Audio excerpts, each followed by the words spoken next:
Allah. This Walaikum is assalam the warahmatullah. seventh day of Ramadan, Brother Usman. I don't know if you can believe it or not. Yeah, Alhamdulillah.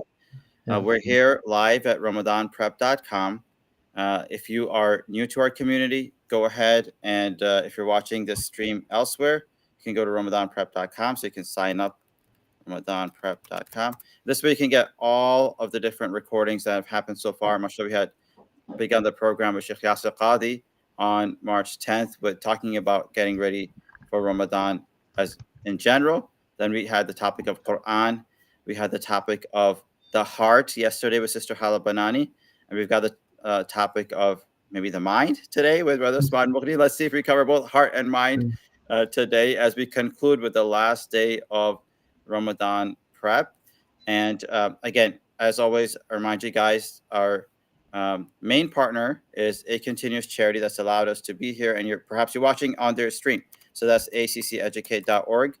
We give interest-free loans to Muslim students all across America so they can go to college, avoiding riba and the mental stress that comes with that. And that's related to our topic today. So today, we're going to talk about a bunch of different things. One of the things I would love to ask you, Brother Usman, after I introduce you, is about how this Ramadan is different than previous Ramadans. But before I do that, Usman Mughni today with us. Jazakumullah khairan. Thanks for coming, Usman. I really appreciate it. Your valuable time. So, licensed marriage and family therapist. He holds a master's of science degree from Northern Illinois University and a bunch of other credentials that we don't have to go into right now. But what's most important is he's helping people navigate through the challenges of life, of relationships, of making themselves better so they can make their relationships better, both with Allah subhanahu wa ta'ala, with other people. He's got a service called Peaceful You Counseling. Look it up right now. Inshallah, Sister Lisha, we can put that in the link, Peaceful You Counseling. And with that, Brother Usman, how are you today? Alhamdulillah, alhamdulillah. I'm doing well. Ramadan Mubarak. How are you? Ramadan Mubarak. Can you believe it? It's the seventh day of Ramadan. It's the That's seventh day. 25% gone. Or should I Right, look right. at Yeah, yeah, 75% still here? yeah. Subhanallah. Every year we say like it just moves fast. It begins and we're already halfway through, and then it's over. And at our masjid they have like the halftime show. It just Yeah. happens so quickly. So, alhamdulillah, alhamdulillah. But Wow, subhanAllah. But yeah, you were asking subhanallah about this I, Ramadan I being did. I different. did ask you a Yeah, question. Just to yeah. restate that question, Ramadan feel different than previous Ramadans? No, absolutely. Emotionally, it's a very different feeling. It's a very challenging Ramadan in many senses, and I think it's going to be already is a powerful Ramadan in a way that it hasn't been in previous years, right? So, typically when we think of Ramadan, we think of festivities, we think of just joyous occasions, and like even my wife, mashallah tabarakallah, she likes to decorate the place and just have all these lights and so on. And this year it didn't feel right to have that festive mode. And so the decorations that we've put up are symbolic or in reference to what's going on with our dear brothers and sisters in Gaza, because we Mm, don't want we don't want to take away from the joy of Ramadan, but we don't want to take away from the reality of what's going on. And it's right. the navigating, and this is kind of what I wanted to focus on a lot in our talk, because I'm seeing so many people, myself included, struggling with this. How do we just navigate through this multitude of feelings, right? I'm Mm, happy Ramadan is here. I am bewildered at the fact that we are watching a genocide live on social media, well, and the reality is, may Allah ease their plight. I mean, Most of us, and Abdullah, I'm your age, right? So I'm going to call you old as well. Like, so we've seen Shishan, we've seen Bosnia, we've seen some of officially. the other Yeah. atrocities, but this is probably, at least for me, the most death that I've seen in my life, and I Mm, would say that most people would agree with that, you know. And so, absolutely. how do we, yeah, how do we keep hope? How do we, stay focused while knowing that this is all going on?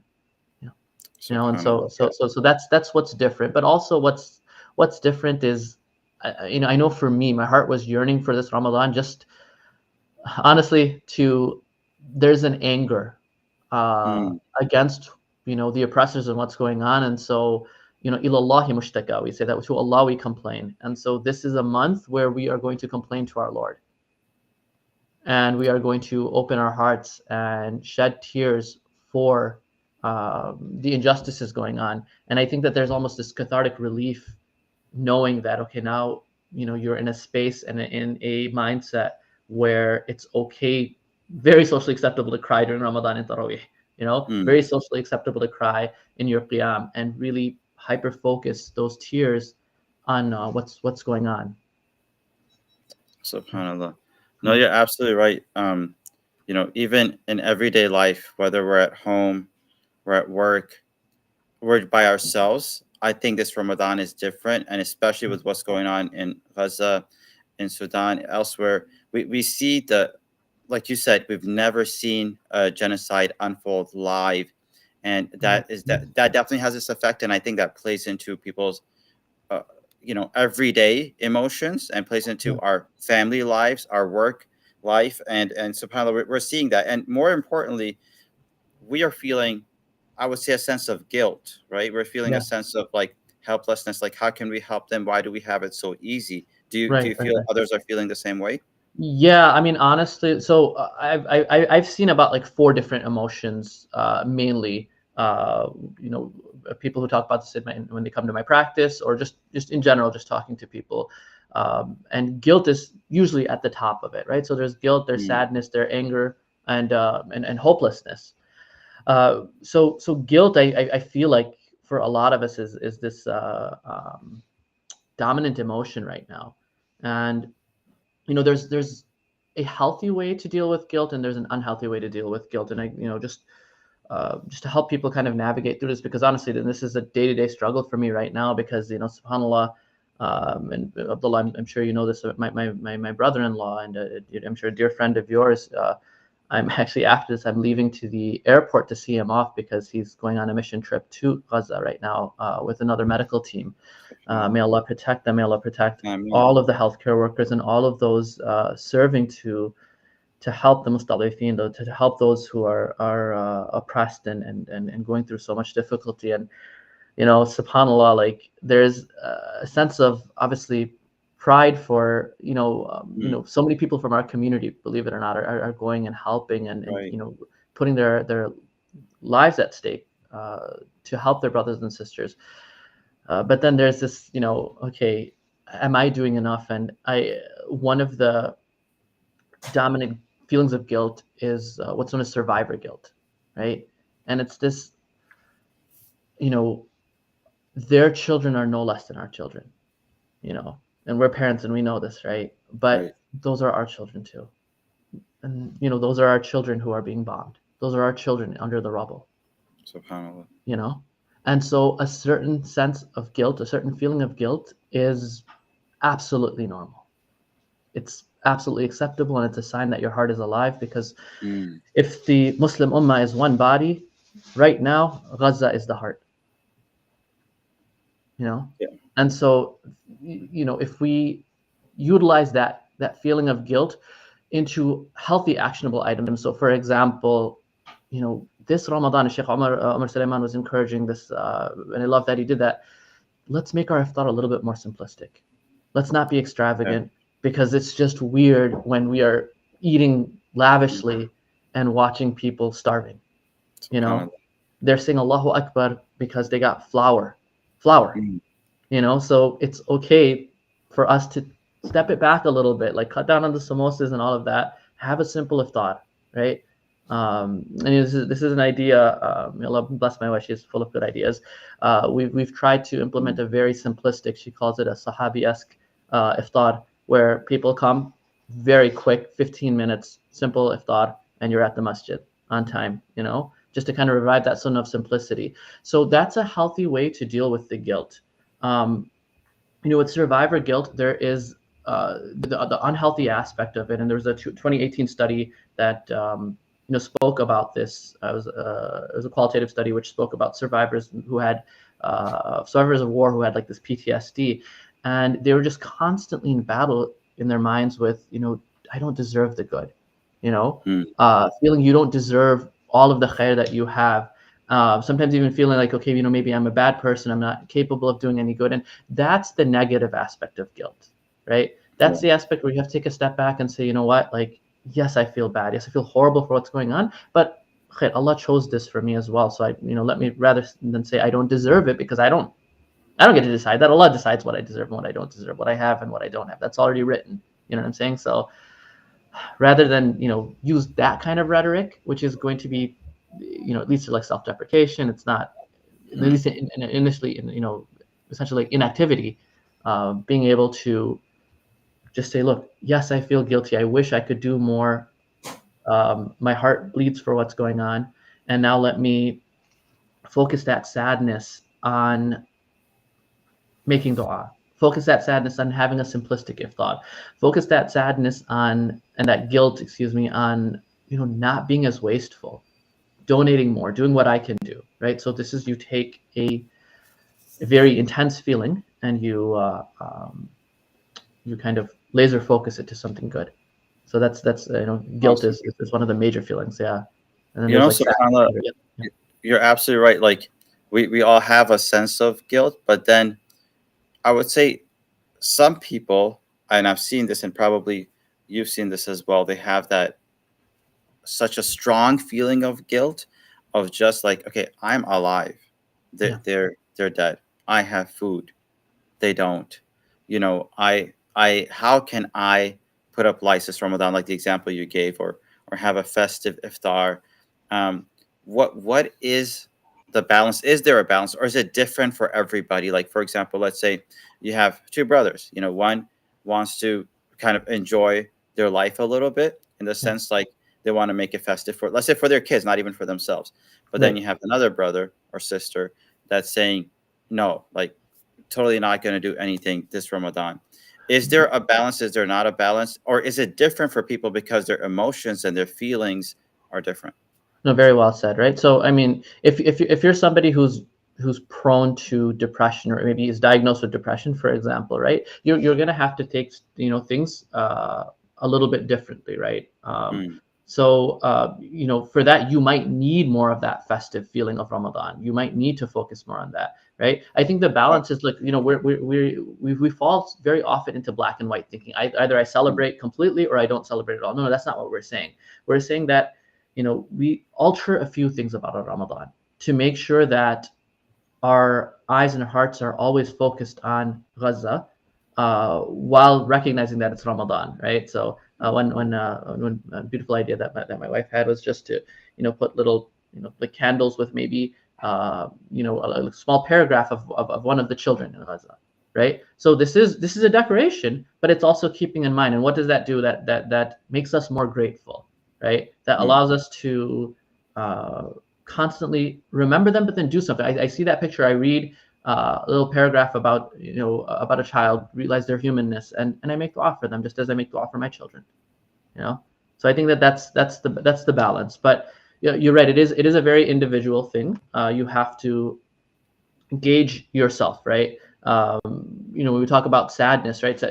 Sadness, it means that your heart is alive, but when you get to a point where you're not able to engage in beneficial activities, right? So if you are finding yourself at a point where, look, I don't feel like doing the small chit chat. I don't really mm, care if Bitcoin is going up or not. I don't really care yeah, about you know uh, like this UFC fight, or like this like NBA game, or this or that, or whatever, right? Like I don't care yeah, about the latest gossip. Fine, this is maybe not the time for that, right? But if you become so sad that I don't feel like going to the masjid, I don't have the energy to make dua, I don't feel like mm, showing kindness and goodness to my family, okay, that's a problem, because now your sadness and your pain is not benefiting them, nor is it benefiting yourself. And so that's where you kind of take a step back and you say, okay, no, like, how do i how do I basically use the sadness for good, right? A sadness that leads me to focus on what's important and right now, and makes me more active, rather than a sadness that makes me lethargic, that makes me recluse, that makes me inactive. And so that's I think that's a you yeah. mentioned a really good point. Okay, so like you're so sad that you're not able to go to the masjid, or you don't feel like it, you don't feel like doing anything in the day. Hmm. But isn't that also like a natural emotion? Like, is it that you'll feel that some days, and other days you feel active, or are you talking about somebody who feels constantly like that? And how do you judge? Like, how do you, because when I'm sitting in my chair, let's say, right, Mm. and I don't see what others see. So Yeah. how do you allow others' point of view to kind of influence you if you don't see what place you're in? Like, meaning, if you're not self-aware, Yeah, I mean, I think most of us, I would just say, like, we might think, hey, I'm okay, everything is good, right? But yeah. like inside, you're kind of dying, or you're Right, doing, right, right. Yeah. Oh, yeah. No, no. What a great point. Like, you this is also a time for community, right? One of the things that I feel really blessed to be part of Valley Ranch, right, is they don't let us forget. How many times have we, prayed qunut in our Fajr prayers or in our Isha prayers for Gaza? How many lectures, whether it's even with Sheikh Yasser and I, whether it's something about family, so we tie it into the families of Gaza. Whether it's children, we tie it to the children of Gaza. Like, everything is tied in. But the thing is that we're talking about it as a community. We're not staying quiet, and we're not staying to ourselves, right? Isolation is one of the worst things we can do for ourselves right now. It is absolutely one of the worst things we can do. Ramadan is a month of collective ibadah. Ramadan is a month of community. And I mean, that has that sense of community and that sense of talking and sharing and just being able to be like, bro, like, I'm just frustrated right now. Like, I mean, I'll be vulnerable, man. I'm scared for my brother-in-law. I'm scared for know, what could happen to him. I love him for the sake of Allah. And I'm sad when I see my children and I see the pictures of other children, knowing that those are also our children, right? But if you and I don't talk about it and we just keep it inside, it's going to fester and it's going to lead to those feelings that are negative and lead to like inactivity and being recluse. So we have to learn to be vulnerable. We have to learn to speak about these things beyond just what's going on in the news, how we're feeling about it, how we're processing, how we're taking it. You know what I'm saying? Like, yeah. yeah. So so if there was like a step-by-step guide, right? Give Perfect. like Yeah. 3 steps or A to Z of if somebody is feeling that way and they don't see a sense of community, how do they go find somebody that they can be comfortable with? How do they tell them without feeling like they're telling them too much? Or what are the steps? If somebody's feeling that, how do they get out of Sure, it? sure, sure. So let's talk about in general. Actually, I think that's what I wanted to start my talk off with, but that's okay. Like, there is something known as emotional coaching. Okay, emotional coaching is, I'm sure you've heard of different parenting styles, right? There's like authoritarian, authoritative, and all of this, right? I'm sure you've attended some of our workshops where we talked about the different parenting styles. There are also different styles of teaching emotions to our children, right?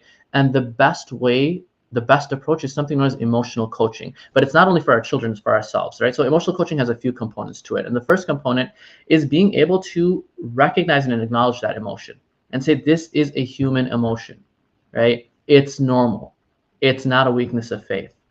There's a beautiful verse in the Quran that talks about at the times of difficulty, like even the prophets and those who are with them, حتى يقول الرسول والذين آمنوا معه متى نصر الله. That like Mm, even they will get to a point that like, when are things going to get better? When right. is there ease, right? And Allah's response, ألا إن نصر الله قريب. That verily, Um, the victory of Allah is need, close, right? But acknowledging and saying, you know what, my sadness makes me human. My sadness means that my heart is alive. My frustration, the fact that I don't feel as wonderful and happy this Ramadan means that my heart is in the right place. So acknowledging that, right? Putting a label on it. That's the second thing, right? So for those of you who are interested, like, just do a simple Google search of something known as an emotional wheel. It's a great tool for you to use for yourself and for your kids.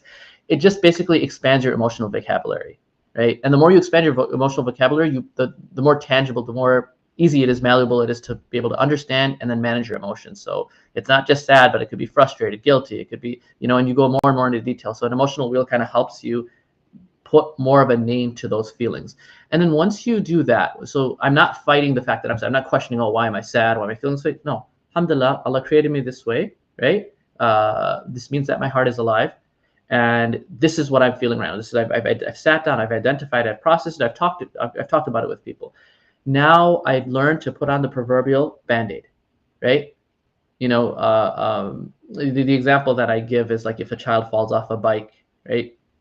You don't tell them, oh, boys don't cry. What's wrong with you? How's the bike? You You say, you know what, beta, it's okay to cry, but now let's go to the first aid kit and let's teach you how to put a band-aid on, right? So what's our band-aid? Is it salah? Is it dua? Is it talking to each other, right? So now we learned what's known in psychology as an internal locus of control, that now I can figure out certain things that I can do to alleviate that sadness, to alleviate that pain, right? So identify the emotion, label the emotion, and then learn how to self-soothe. So that's kind of the formula, whether it's guilt, whether it's anger, whether it's sadness, right? Identify it, label it, learn how to center yourself.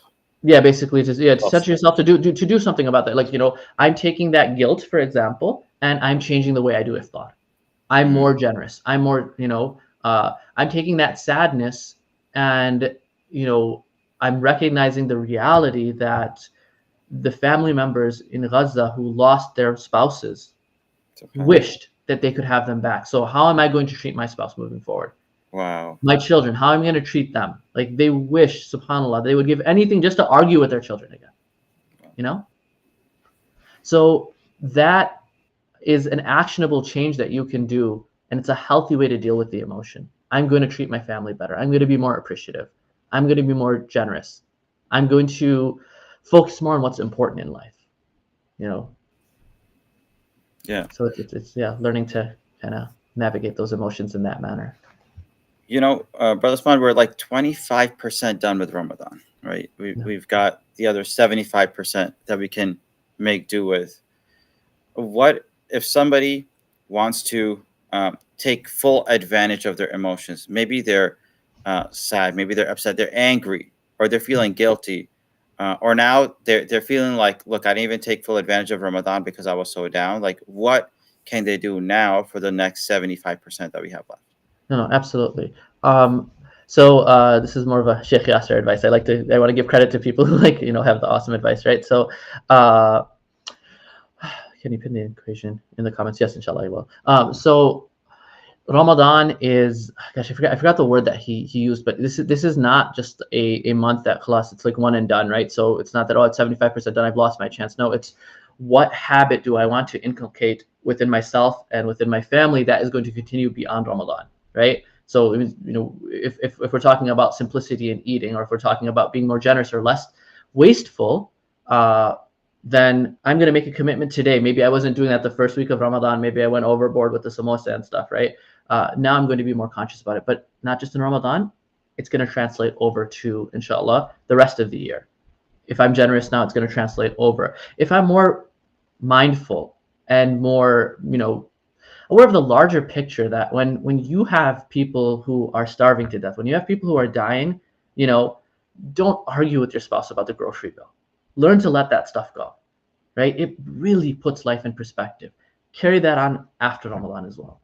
So it's not about, even if it's 50% done, even if it's 75% done, pick one or two habits, pick one or two mindset changes that you have, that will carry on, inshallah, beyond Ramadan and hopefully for the rest of your life.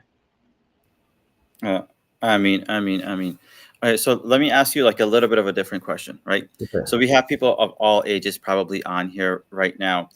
We've I think kind of focused more on the adult side, Yeah. probably even those that are married and have kids side, Yeah. which is great because I needed that. So I personally benefited. Thank you very much. And the Band-Aid comment was really helpful. The three steps, identify, label, and self-soothe was really, really helpful to me. I'm just, kind of reflecting. But then for younger people, Yeah. right? Those that, I would say like when I was a little bit younger, I always wanted justice, right? You Yeah. would go speak about it more, Right. you would feel it more. And Allah subhanahu wa ta'ala, I don't know if it's just me, but Allah subhanahu wa ta'ala, I feel, has put more zeal in a certain age group, right? Where Yeah. they go out and they're active, they do things, they feel more things. Yeah. What is your advice for those people? Like perhaps their challenge is not the family. Like perhaps their Mm. challenge is like, hey, I want to correct this wrong, and Yeah. they're Yeah. feeling like they can't do it right now. Right, right. Yeah. No, no, absolutely. Absolutely. Especially the young people, your voice matters, subhanAllah. I was at a city hall hearing, we're voting on like ceasefire. I can't believe we're actually even talking about that. It should be a no-brainer. But anyway, it was all the young people. It was our young, brothers and sisters who were on the mic and speaking so, mashallah, like proficiently, and it made you so proud as an ummah, right? So keep doing what you're doing, right?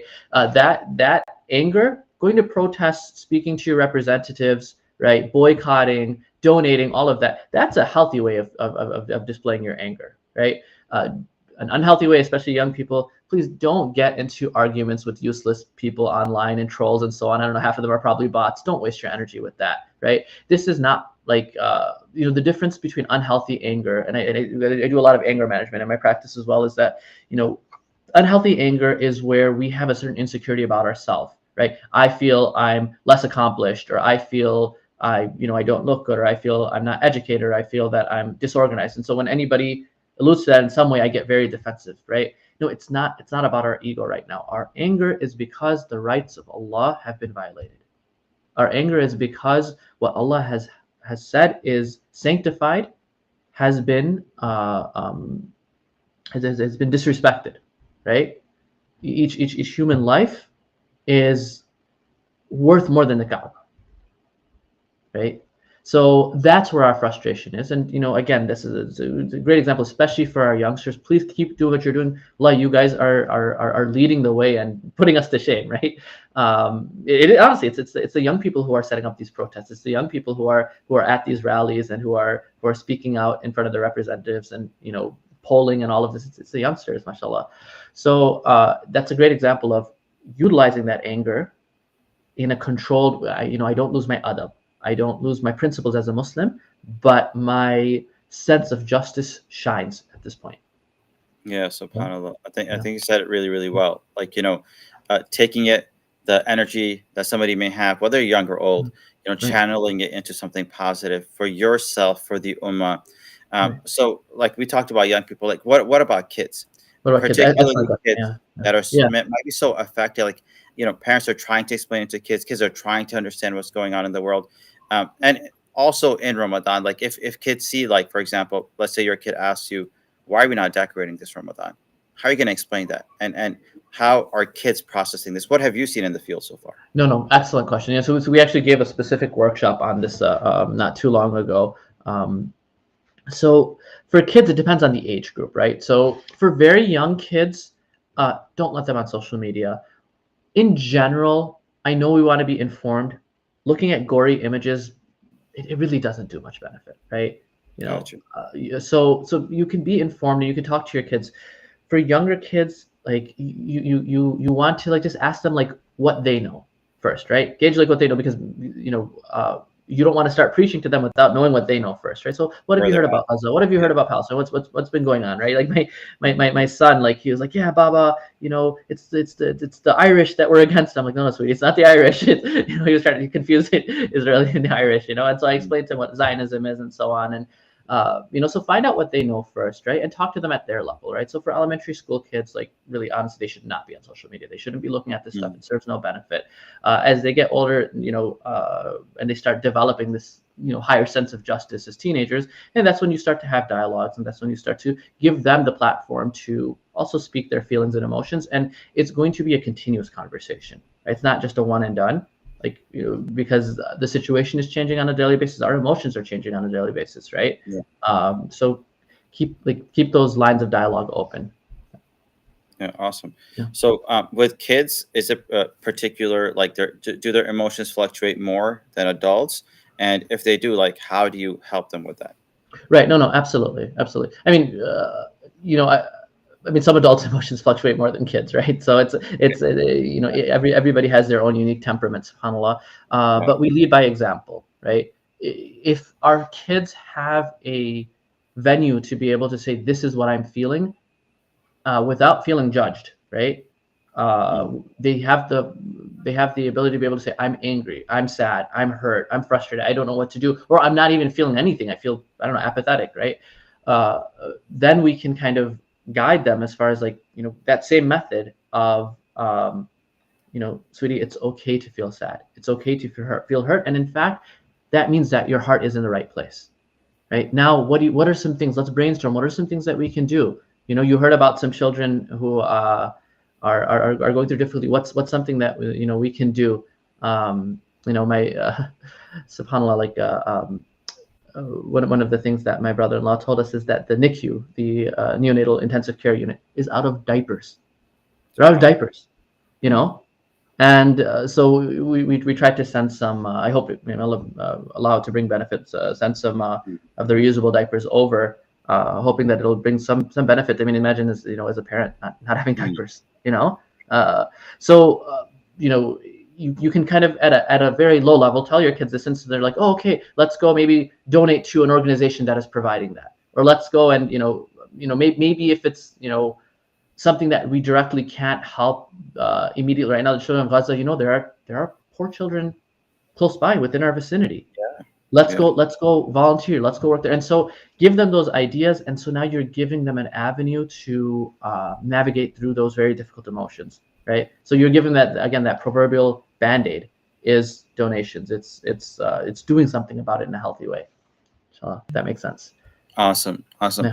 So I want to ask you any last comments and questions in relation to Ramadan, in relation to where we're at emotionally, in relation to how we can take advantage of that and turn that into a positive force for us for the rest of Ramadan. How do we navigate our emotions and make Ramadan even Right. more productive than it may have been? No, no, And no. we'll conclude with Absolutely. No, no. Barakallahu feek. Like I said, we take these emotions, especially these four of like anger, of sadness, of hopelessness, and um, of guilt, and we realize these are what make us human. And understanding that is the difference between a very powerful laser focused Ramadan where we start to feel lighter hearts versus like shutting down and becoming inactive or apathetic. So with every emotion, I am finding one, two, three, four things that I can do about it, right? Um, in general, and I used this term earlier, right? There's something known as an internal locus of control. An internal locus of control is the single most therapeutic curative factor to depression, anxiety, and a host of other negative things, right? Internal locus of control is that no matter how I feel, as long as I acknowledge it's okay to feel that way, I'm able to find something, no matter how small, I'm able to find something that I can do about it, right? Whether it's gratitude in my heart, whether it's sujood, whether it's dua, whether it's even like encourage your kids, like, hey, you got like $5 for Eid last year, let's donate it. You're teaching them that. there's something I can do about it. Yeah, awesome. I think the power is with it. That's what I've heard Yeah, throughout from the very beginning of our conversation.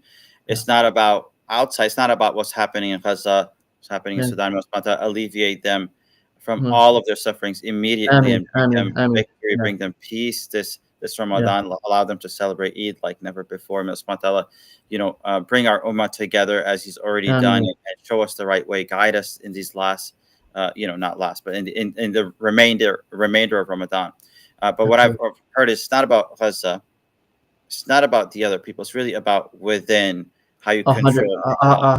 100%. Like one of the emotions that I listed, I I feel like hopelessness can be an emotion. It's also a state of mind, right? And at its base, right? And you know this better than me, mashallah. Like hopelessness at its base, it's not something proper for the Muslim, right? Hopelessness is Mm, something that directly Allah tells us not to have in the Quran, right? But we do feel sad, we do feel frustrated. When we start to feel overall this hopelessness, that's when we have to take a step back and say, okay, maybe the issue is like you said within me, right? Am I in general, and am I somebody who likes to like, not likes to, but tends to focus more on the negative in life in general, mm, even before this? Am I somebody who looks at life in a black and white manner?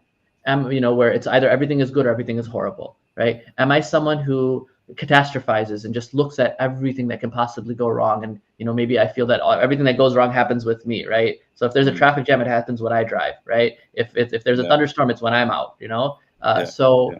um, that is a reason for us to take a step back and say, okay, maybe I need to start changing my cognition, right? Because um, a healthy believer is one who allows himself or herself to feel sad, but at the same time never loses that hope that things are going to get better and are better, right? Like throughout all of this, we also see the resilience of the people of Gaza, right? I've spoke a few times now about this idea known as vicarious resilience, the ability to look at a people who are saying, Alhamdulillah, hasbuna wa ni'mal wakil, la Mm. hawla wa la quwwata illa billah, inna lillahi wa inna ilayhi raji'un, and just praising Allah after burying their children. There is nothing more difficult in therapy, at least in my opinion, than bereavement therapy when a parent loses a child, especially a young child. And these people are at the pinnacle of Iman.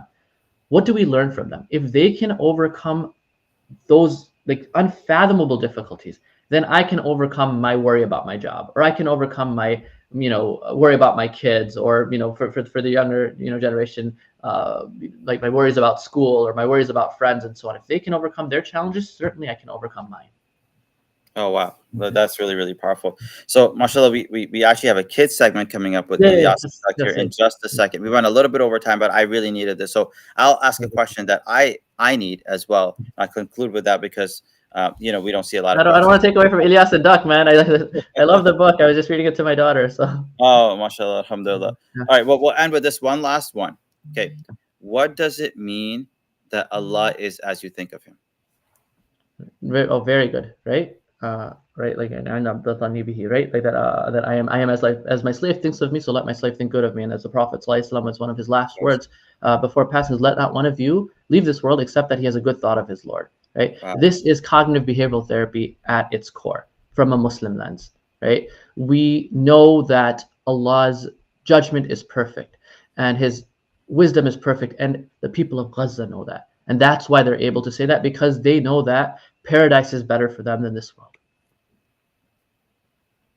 subhanallah, subhanallah, subhanallah. You know, so it's understanding that we vent to Allah. We never vent at Allah, Wow, and we that's I think that's the healthy way of looking at it. Is that I know that so many times in the Quran, Allah has mentioned that when things seem the darkest, right? كم من فئة قليلة غلبت فئة كثيرة بإذن الله. That how many times has like a small group defeated a large group from by the permission of Allah, right? So this is our belief as Muslims, that we know that Allah has not and will not abandon us, and Allah is with us always, and we hold on to that faith and know this is part of His perfect plan, even though we navigate through it with sadness, with frustration. This is part of life. subhanallah. May Allah subhanahu wa ta'ala allow us to see His wisdom, allow us to Mm. put our full trust in Him, allow us to benefit each other, and be able to take control of our Mm. emotions and turn that to something positive. Love With it. that, Brother Usman, thank you for being with us. Jazakumullah khairan. Have a good Mm. iftar here in a few minutes. May Allah subhanahu wa ta'ala Inshallah. accept from you. Please, please, please, please make dua for my brother-in-law. Please make dua for all the medical staff, everyone who is going. Like I said, I'm seeing him off in literally just like a few minutes. So Wow. please just make dua for them all. I'm just so That proud they of him. bring the He's most, so brave. And the medics that are going out there, putting their subhanAllah, life they're on the so line, brave. knowing that, yeah, subhanallah. And those that are doing May Allah anything, guide their hands with the yeah, surgeons. May Allah guide their hands. May I Allah, mean, allow them to bring the most benefit and alleviate the suffering of our brothers and sisters. Yeah. Ameen. Ameen. Jazakumullah khairan. Thank you so much. Take care. If you're just joining us, we're at RamadanPrep.com. And next up is our episode with Ilyas and Duck. So we got two episodes today. And for those that are just joining us, with the Ilyas and Duck episodes, they have a theme or a topic. So today's theme is resourcefulness. And I'll explain what that means in just a second. And environment. And let me tell you what that means in just a second. So, like, for example, water is a resource, right? We want to protect water. And even when we're making wudu, we don't want to make the wudu with so much water that we are losing that water, right? So, that's literally down to both resources and environment together. With that, go to RamadanPrep.com to download the Ilyas and Duck or the kids segment material. You're going to need that. And that's the challenges, the challenge cards. So I will put it here in the chat, RamadanPrep.com. And with that, enjoy the show. We've got our challenges here up as well. Let me read that before we switch over. So it's a little hard for me, but let me try. Show kindness to a family member by helping them in chores. So that could be something that you do. That's level one of the challenge for adults, and it could be for kids as well. Level two is showing kindness to a family member by helping them in a chore or spending quality time with them, 10 minutes, right? Uh, Maybe doing that virtually or in person 2 to 3 times a week. Last level, if you want to go like the mega challenge level, is show kindness to a family member by helping them with a chore of your choice, spending 10 quality minutes, and upping that to perhaps 4 times a week. You get the idea. Help others, show them, give them time. I think the only thing people want, family members want, is time from each other. So with that, Jazakumullah khairan. Again, Brother Usman, that was amazing. May Allah accept from you. Ilyas and Duck, you're on. Enjoy, guys. Assalamu alaikum. Hey everybody, it's Ramadan. Let's round up.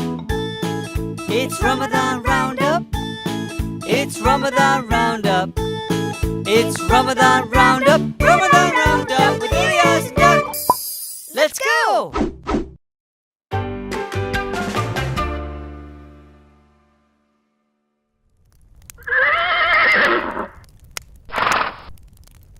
Isn't the outdoors so beautiful?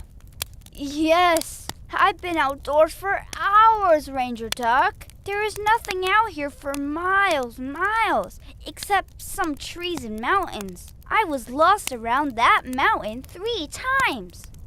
I'm so sorry to hear that, Duck. But where's your friend Elias? He's a great navigator. Aww. Yes, he is a good navigator. Oh, I miss him. He had to visit Ustad Duck, so I'm here all alone. I'm sure that missing him is making you appreciative of the times when you are with him, isn't it? When it is. When I see him again, I'm gonna give him a big hug and hold on to him for a long time. Then, I'm going to make a schedule of everything we are going to do so we don't waste any time together. Duck, you will learn quickly about being resourceful. I have? Yes. When you begin to appreciate something, you become more resourceful with the thing that you have. In this case, you are planning on being more resourceful with your time when you see your friend Elias again. You can be resourceful with time? Yes, and that's what you're planning on doing. You want to make the most of your time with Elias so you don't waste any of it. Because wasting something, even time, is doing the opposite of being resourceful. Actually, the reason Ustad Duck asked you to come out here today is to learn about resourcefulness. And he wanted you to learn about that by experiencing scarcity. What is scarcity? Scarcity is when you don't have enough of something you need or want, or when you have very little of it. You mean like in Ramadan, when there's a scarcity of donuts in my belly because I'm fasting?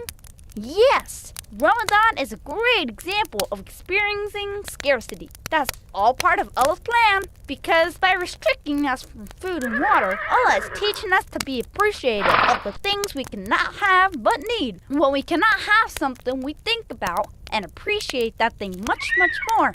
And when things are scarce, your mind tends to appreciate them a lot more when you do have them. Oh, believe me, fasting has made me a lot more appreciative of donuts. Right, and when you're more appreciative of donuts, you'll be more resourceful with them when you do have them. You can say that again. Donuts.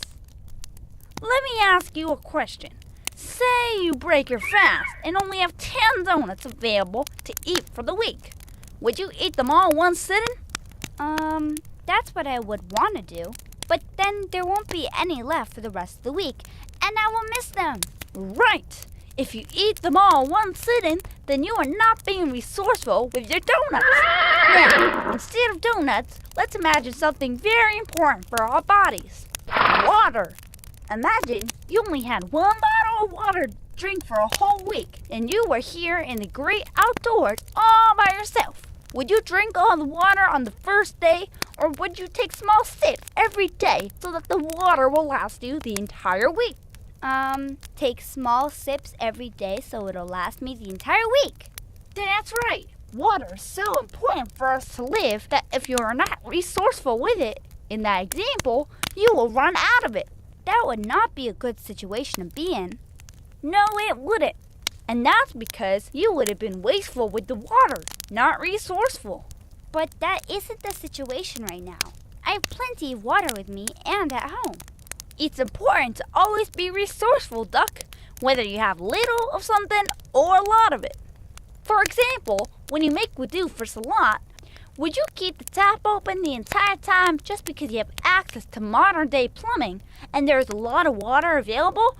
Or would you just use the right amount of water for each step and close the tap in between? I would use just enough water so I'm not wasting any water. Correct! That's an example of being resourceful 5 times a day. Ah, I think I understand. You're saying that when you have very little of something, you should use it resourcefully. And you're also saying that when you have a lot of something, you should still be resourceful with it so you're not being wasteful. Exactly. And being resourceful is also a way of thinking. For example, if for some reason you don't have access to water to do wudu, then you are allowed to be resourceful and do what's called a tayammum. That's making wudu without water. Oh, that's a good idea when you don't have the water available. Yes, as Muslims, Allah encourages us to be resourceful, not only so that we're not wasteful, but also so that we may improve. In fact, there are all many times in our lives that Allah might help us by being resourceful, by restricting things from us. Do you know why? Because when we are restricted from things, we learn to figure out another way. Yes, exactly. I learned that from the wudu example. You're a smart little scout. Allah is Al-Qabid, the restricting one. Because Allah knows that we improve when He restricts us. Because He never restricts to the point that we have no way to figure things out. Because Allah withholds, but never so much that we cannot be resourceful and figure out a way. And when we are restricted and we figure out another way, we improve ourselves. Just like our goodness challenges. Yes, a lot like your goodness challenges. Now, I see many of your friends here watching, so let's play a little game of resourcefulness to make sure we understand what it means to be resourceful when we are restricted. Ready? Okay. Say you wanted to build fire in this campsite to use it for staying warm and cooking, but you didn't have any matchsticks or a lighter to light the wood. What could you do instead to build a fire? One answer is you can find 2 pieces of dry wood and rub them together until they're hot enough to start burning and start a fire. Oh, that's clever.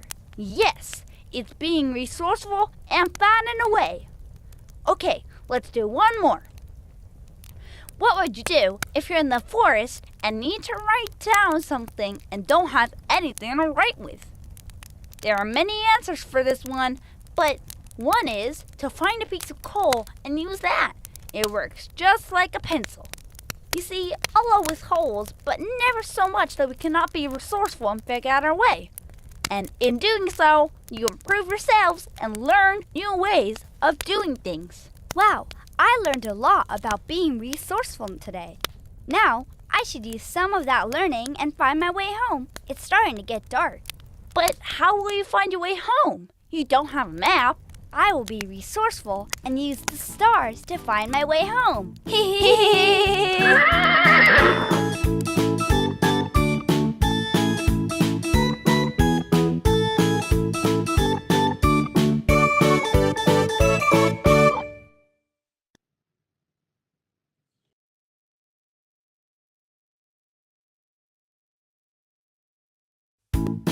Hey everybody, it's Ramadan. Let's round up. It's Ramadan Roundup. It's Ramadan Roundup. It's Ramadan Roundup. Ramadan Roundup with Elias and Duck. Let's go!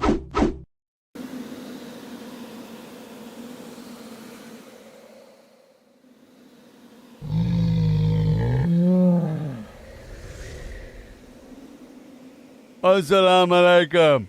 I'm so glad you're visiting me all the way up here at the North Pole. I'm Arctic Duck, and I'm here on top of the world. I actually don't live up here. No one really does. It's way too cold and inhabitable. In fact, my mouth is frozen right now. I can barely speak. Plus, the ice keeps shifting, so it's impossible to have a permanent igloo. Ha ha ha ha. Imagine waking up one day and realizing you're not where you went to sleep. Oh my. But just because people don't live up here doesn't mean that the Arctic isn't an important place on Earth. On the contrary, the Arctic region is extremely important to the health of the entire world, and we must do what we can to protect it. Actually, your friends, Elias and Duck, they couldn't make it all the way up here, so they asked me to talk to y'all about goodness learning of the day. It's about protecting the environment. Did y'all know that Allah makes it our duty as Muslims to take care of our environment? Allah has made everything and has entrusted His creation to human beings, you and me, to look after it all. In fact, did y'all know that Allah created plants and animals before He created humans? Yes, Allah's beauty was here first, and we must respect our role as humans within His creations and protect the rights of all that He has created. Besides, a good and clean environment means a healthy earth, and a healthy earth means a healthy home for us humans and all other types of animal and plant life. I am an environmental scientist. That's my job. So I come here regularly to do a sort of checkup on the area. No, not with a thermometer, ha ha ha ha, but through science experiments. I suppose you can think of me as an earth doctor. Ha ha ha. I've been doing checkups on the Arctic for a very long time. And kids, let me tell you, this place isn't doing too well lately. Its temperature is rising. The temperature here has increased by nearly 1 degree Celsius in the last 100 years. Now, that may not sound like a lot, but believe me, it's enough to cause a lot of this beautiful ice to start melting. In fact, 40% of sea ice that was around in the 1970s, about the time when your parents were just babies, is now gone. See? Poof! Melted. That's almost half of all the ice here in the Arctic. Why is this happening? Because the world is warming up. How is that happening? It's a little complicated, but let me try to explain. It starts with us. You see, we humans, you, me, your parents, everyone, we live our daily lives using energy when we are driving our cars, riding buses, flying planes, using electricity for times when we are watching TV or have the lights on in our rooms. Even the factories that make some of our favorite toys have to use energy to make those toys. And how do we get all this energy?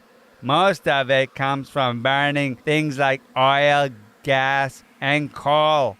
And when we burn oil, gas, and coal, it creates smoke that is harmful to the Earth's atmosphere, which is causing the Earth to get warmer than it should be. And what happens to ice when it is in a warm place? That's right. It starts to melt. And so the ice here is melting. There is less and less of it every year. This is making our planet even more sick. Why? Because subhanallah, Allah created this beautiful ice to be like a big refrigerator for our planet. It helps keep things cool because the white surface of the ice reflects the sunlight off our planet back into space so it doesn't get too hot. This keeps the planet at the right temperature. But sadly, when there is less ice, then there is less sunlight bouncing off the earth, which then means that more of the sun's hot rays are being absorbed by the earth, which is making the earth even warmer. Ugh. And that's a bad thing for everyone in the world. even where you are right now. Because when the earth is warmer than it should be, it starts to change the weather patterns where you live, which leads to other things like flooding and even affecting the habitat of many animals. Here in the Arctic, for example, animals such as polar bears, walrus, seals, penguins, Arctic foxes, snowy owls, reindeer, and many other of Allah's creations are losing their homes and have nowhere to go. Even polar bears are starting to spend more time on land because there is less ice for them to take a rest after they go fishing for food. When sudden, major changes affect the natural habitat of animals, some species cannot adapt or move and die out, and that is sad. Maybe that is what is happening to the fish, because I used to catch a whole line of fish every day without a problem. Now look, slim pickings. There are fewer fish around. But there is hope because Allah has provided us with guidance on how to live in harmony with all His creations. So here are a few simple things that you can do to help protect the environment starting today. Let's start with the biggest contributor to pollution in the atmosphere: single-use plastics. Yes, single-use plastics. The plastic you use just once, like plastic bags at the grocery store or plastic water bottles. These are one of the biggest causes of pollution in our rivers, seas, and oceans. Because we are producing and using so much of these items, the trash at landfills are constantly burned, and these keep sending smoke and pollutants into the atmosphere. So, don't use single-use plastics like plastic bags when you go shopping. Use reusable bags instead. Also, don't use plastic bottles to drink water throughout the day. Buy glass or stainless steel water bottles and carry those around with you. For any other plastic items that you can't avoid using, be sure to toss them in the recycling bin because some waste products can be broken down and turned back into new products. This reduces the amount of waste going into landfill sites or being burned. Glass, paper, metal, and some plastics are common materials that can be recycled. Next, turn off the lights when not in use because leaving the lights on when you're not in the room is a big waste of energy, and Allah does not love the wasters. Turn off your computer when not in use and unplug all the appliances that are not in use. Because as long as the appliances are plugged into the wall, they are slowly using energy. Bet you didn't know that, did ya? Next, eat and drink, but waste not by excess. Because if you're throwing food in the garbage that could have been eaten by someone else, then you are wasting, and wasting never has a good result. Also, plant a tree. The Prophet Muhammad, peace be upon him, said, if a Muslim plants a tree or sows a field and men and beasts and birds eat from it, all of it is charity on his part. There are so many other things you can do to help our planet, but these things I mentioned you can do easily every day. So you can start with that. Allah says in the Quran, the creation of the heavens and the earth are greater than the creation of mankind, but most of the people do not know. But kids, now you know, so now it's your job as Muslim and as a fellow human being to help take care of Allah's creations and be one of the people Allah loves. So stand up. Come on, we're gonna take a pledge. I'll wait for you. Stand up. Okay, now raise your right hand and make a pledge. Say it with me. I'll do my part to protect the environment and keep our earth healthy. Good job. Okay, now I must pack up my things and head into the igloo for the night. Remember those polar bears I told you about earlier that are on land now because they don't have enough ice to walk on? Well, they are headed my way right now. And kids, you don't want to be that close to a polar bear. They are 7 feet tall with big claws. Oh boy! Bye for now. Don't forget your pledge. Send it to me or a star duck in a video. Please do your part to protect the environment. Assalamu alaikum, everyone.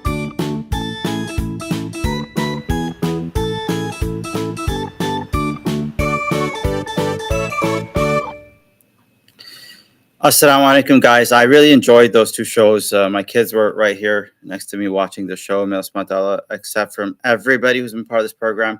I'm saying this because I believe this is the last day of our program.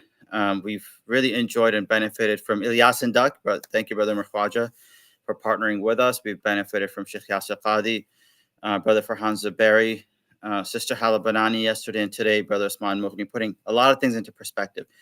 And most of all, I benefited from you guys, those that attended, those that are watching the recordings. Please keep me personally, Abdullah Sayyid, in your du'as, as well as ACC, acceducate.org. We give interest-free loans to Muslim students that are going to go and make change in society. So you definitely want to fund those that are doing community service, Islamic education, are doing really well in school and have a financial need. Those are the types of people that we are helping through ACC, the future leaders of our ummah. May Allah subhanahu wa ta'ala again accept the Ramadan from all of you. It was a pleasure being part of this program. And see you later. Barakallah feek. Assalamu alaikum.